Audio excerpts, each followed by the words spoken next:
हो रहा है, ठीक है, बहुत सुंदर। देखिए अब तो पहले देखिए जब हम लोग 17 में आए थे 7 वर्ष का गन्ना मूल्य का बकाया था, और अभी मैं 4 दिन पहले बैठक ले रहा था तो मैंने कहा कितना बकाया है, तो बताया गया मुझे कि 99.09% गन्ना मूल्य का भुगतान किया जा चुका है। जो बाकी बचा है इसको भी इसी महीने उसका भुगतान करने के लिए कहा गया है। और जब तक खेत में गन्ना का 1 भी टंटल होगा तब तक चीनी मिलें चलेंगी। तो किसान अन्नदाता खुशहाल है तो देश खुशहाल है। अच्छा बताइए, अभी भारत रत्न मिला है किसको? किसको मिला है? खुश है ना सब लोग?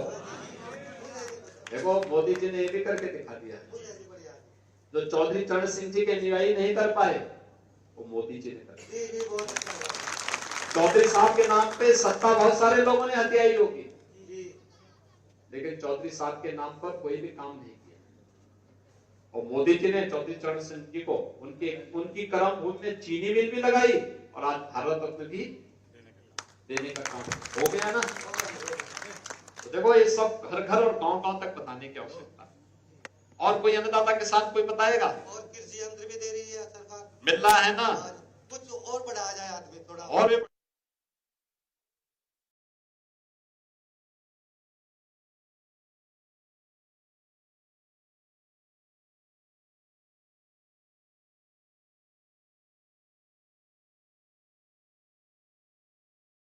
और सभी यहाँ बैठे अतिथि, उनका आभार। हमारा गांव एक किसान सम्मान के लिए पहली चौपाल लगी तो हमारे गांव का सौभाग्य है, और जी हमारे घर का सौभाग्य है जो आपके चरण इस घर में पड़े। और जी मील की बात जैसी आई, मुझे पता लगा कि नवीनीकरण के लिए कुछ पैसा आपने आवंटित किया, उसके लिए आपका धन्यवाद। नवीनीकरण का मतलब नई मिल लगनी है भैया। हाँ जी। वो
पृथ्वी माता को भी प्रणाम करते हुए गंगा जी में डुबकी लगा के पुण्य के लाभ भी कमाइए। अब तो तीर्थ क्षेत्र भी बन गया है, सुख तीर्थ क्षेत्र विकास परिषद में हमने गठित कर दिया है और विकास होगा यहाँ का।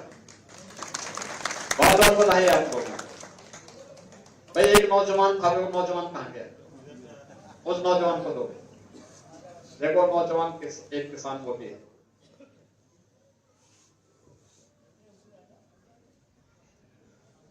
बोलो भैया कुछ बोलना चाहते हैं? बताइए। हाँ हाँ बोलिए। कोई बात। सबसे पहले तो हमारे प्रदेश के मुख्यमंत्री जी योगी आदित्यनाथ जी का हार्दिक अभिनंदन और वंदन करते हैं। और हमारे यहाँ पर उत्तर प्रदेश सरकार में और केंद्र सरकार में डबल इंजन की सरकार है, और उनसे हमें जो सुविधा केंद्र से मिलती है, जो बाकी बच जाती है वो स्टेट से मिलती है। हर व्यक्ति को किसी ना किसी तरीके से सुविधा मिली हुई है। राशन फ्री मिलता है, और हमारे यहाँ से जो किसान भाई है, किसान भाइयों को सम्मान निधि मिलती है, और जो क्षेत्र में जो श्रमिक है उन श्रमिकों को भी माननीय मुख्यमंत्री जी की ओर से इतनी सारी सुविधाएं मिलती है। श्रमिक पोर्टल पर जाकर देखोगे तो कम से कम 20-25 योजनाएं मिलती है, हर क्षेत्र को कवर किया हुआ है। और मैं एक बात कहना चाहूंगा, हमारा जो क्षेत्र है इसमें बाढ़ पीड़ित क्षेत्र है, किसानों के लिए बाढ़ पीड़ित क्षेत्र है, और 1 या 2 साल में कहीं ना कहीं से यहाँ से गंगा से जो है गन्ना फसल मर जाती है, तो इसके बारे में कोई सुधार हो सकता है?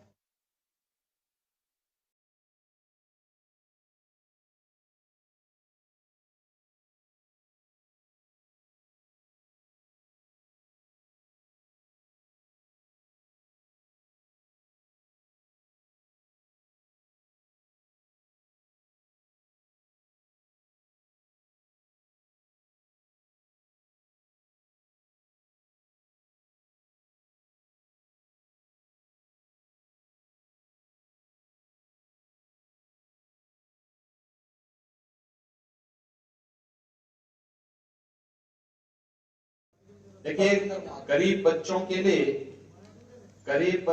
लिए सरकार की स्कॉलरशिप की भी योजना है और सरकारी विद्यालय भी है, और अब तो खेल स्पोर्ट्स वाले बच्चों के लिए मेरठ में ही सरधना में हम लोग मेजर ध्यानचंद खेल विश्वविद्यालय की स्थापना भी कर रहे हैं। अंतर्राष्ट्रीय प्रतिस्पर्धा में, राष्ट्रीय प्रतिस्पर्धा में जो लोग मेडल प्राप्त कर रहे हैं उनको हम उत्तर प्रदेश सरकार में नौकरी भी दे रहे हैं। तो अनेक सुविधाएं हो चुकी हैं, उसका लाभ हमें लेना चाहिए। अच्छा, एक गांव में ये ड्रोन दीदी का किसी ने प्रशिक्षण दिया, ड्रोन का भी प्रशिक्षण यहाँ करवाओ। मैं जिला प्रशासन से भी कहूंगा कि प्रशिक्षण की व्यवस्था जरूर हो, और महिला स्वयंसेवी समूह के माध्यम से ड्रोन के बारे में उनको अवगत कराते हुए फिर उससे भी लाभान्वित करने की आवश्यकता है, क्योंकि प्रधानमंत्री जी ने इस साल के बजट में घोषणा की है कि देश भर में 3 करोड़ ड्रोन दीदी का प्रशिक्षण और ड्रोन उपलब्ध करवाने के लिए सरकार के द्वारा उन्हें सहायता, ये बहुत बड़ा मदद करेगा। तो खेती में हम लोग अभी तक दवा छिड़कते हैं, फर्टिलाइजर का छिड़काव करेंगे, अन्य महत्वपूर्ण पेस्टिसाइड है उनको छिड़काव करते हैं, जो अब तक मैनुअली होता था, और ड्रोन 10 मिनट में 1 एकड़ खेती में कर देगा। तो उसका बड़ा लाभ होगा और किसान को भी कोई नुकसान नहीं होगा। और एक ड्रोन कई एकड़ खेती में 1 दिन में कर सकता है, तो उसका भी हमें लाभ देना चाहिए। और कोई किसी माता बहन को कोई बात पूछनी हो, आप पूछेंगे?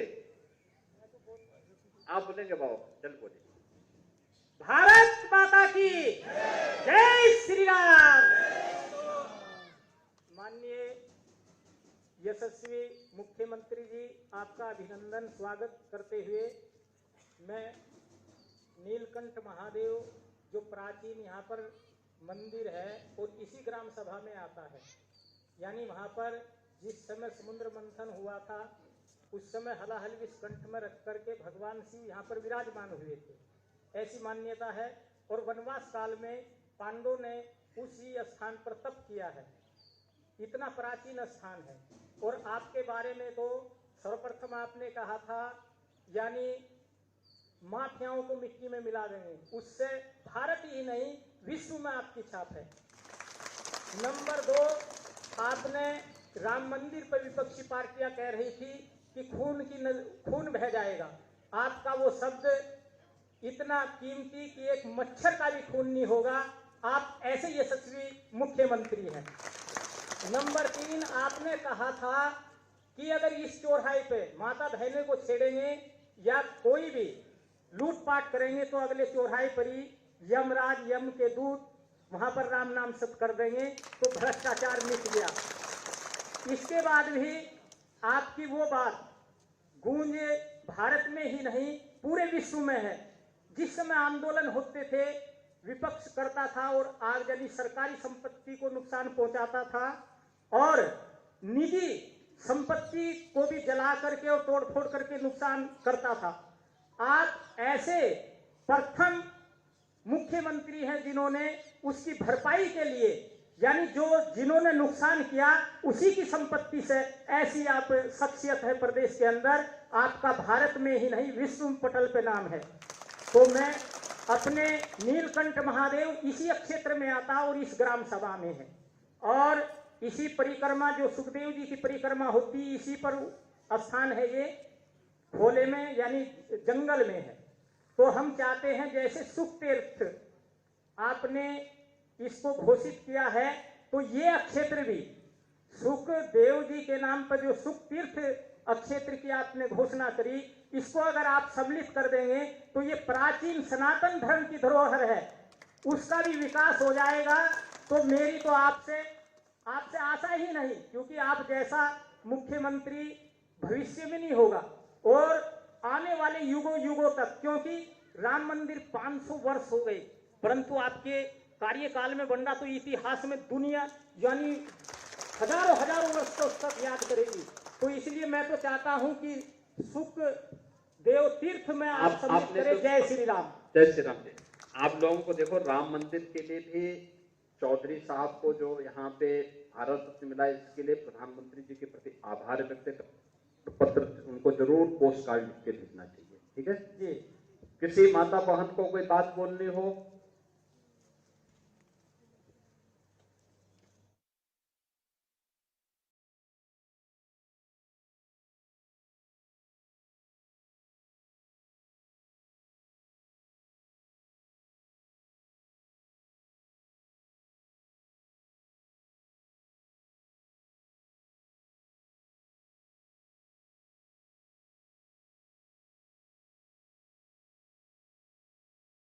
तैयार है ना? ठीक है, मेरे साथ बोलेंगे भारत माता की, भारत माता की, भारत माता की। योगी आदित्यनाथ